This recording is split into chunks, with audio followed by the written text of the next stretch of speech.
السلام عليكم ورحمة الله تعالى وبركاته. للقضاء على فيروس كورونا ولسلامتكم ولسلامة من حولكم من رجاء اتباع الإرشادات الصحية والبقاء في منازلكم. محمد جاد الله، إعلامي. الرحمن الرحيم. السلام عليكم ورحمة الله.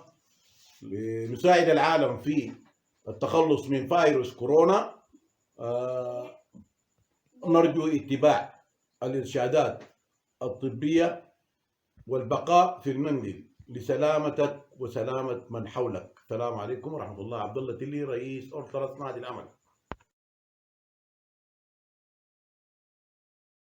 طيب، السلام عليكم كل جماهير الشعب السوداني وجماهير الرياضة في البلاد عامة، في الوطن الحبيب السودان.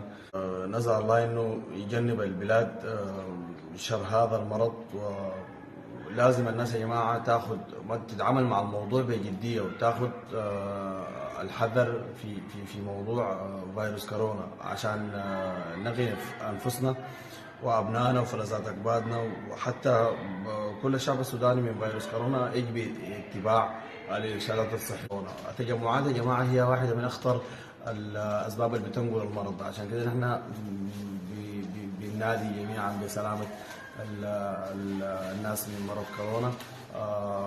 ربنا ان شاء الله يقويكم، وان شاء الله ما نشوف شر ولا شيء في مجتمعنا السوداني، وباذن الله تعالى نعدي المرحله دي بالتحدي وبالقوه وبالاصرار.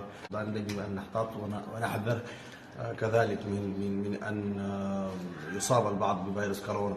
صدام محمد صالح، معلق ومذيع بقناه الملاعب الرياضيه. شكرا.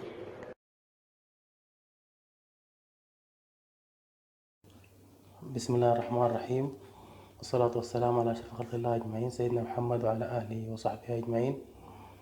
لنساعد العالم في القضاء على فيروس كورونا ولسلامتكم وسلامة من حولكم، أرجو اتباع الإرشادات الصحية والبقاء في منازلكم.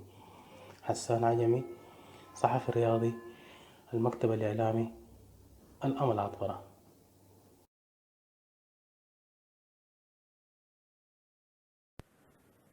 بسم الله الرحمن الرحيم. لنساعد العالم على القضاء على فيروس كورونا ولسلامتكم ولسلامة من حولكم، نرجو اتباع الإرشادات الصحية والبقاء في منازلكم ما أمكن ذلك، والبعد عن التجمعات الكبيرة بأي حال من الأحوال.